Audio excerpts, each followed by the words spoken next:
কিভাবে সাফল্য অর্জন করবেন। আমি একটা পয়েন্ট আজকে উল্লেখ করে এই পয়েন্ট থেকে আলোচনা গুটিয়ে নিব ইনশাআল্লাহ। আমি জাস্ট একটা পয়েন্ট বলছি আপনাকে, সব কথা একদিনে বলা সম্ভব না।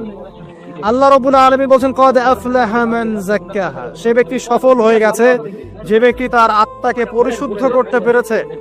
ওয়া কদ খাবা মান দাসাহা, যে ব্যক্তি আত্মাকে পরিশুদ্ধ করতে পারে নাই সে ব্যক্তি ধ্বংস হয়ে গেছে। কিভাবে পরিশুদ্ধ করবেন? তিনটা হাদিস আপনাকে আগে শোনাই। এক, আল্লাহ রাব্বুল আলামিনের হাবিব মুহাম্মদ সাল্লাল্লাহু আলাইহি ওয়াসাল্লাম দরুদ পড়েন, বলেন সাল্লাল্লাহু আলাইহি ওয়াসাল্লাম।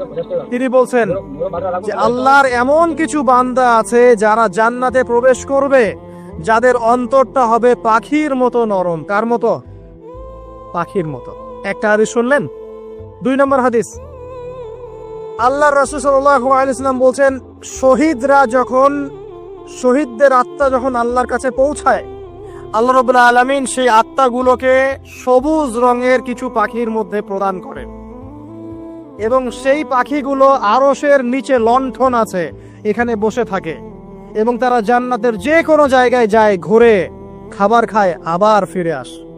আল্লাহ পাক তাদেরকে বলেন যে তোমরা কি চাও, তোমরা কি চাও? শহীদরা কিচ্ছু বলতে পারে না। কি চাইবো? আল্লাহ এত নিয়ামত দিয়েছেন, কি চাইবো? যখন আল্লাহ বারংবার প্রশ্ন করতে থাকেন তোমরা কি আর কিছু চাও, তোমরা কি আর কিছু চাও, তোমরা কি আর কিছু চাও, তখন শহীদরা শেষে বুঝে যে আমাদের কিছু না কিছু তো বলতে হবে এখন। তখন তারা বলে হে আল্লাহ, আমরা আর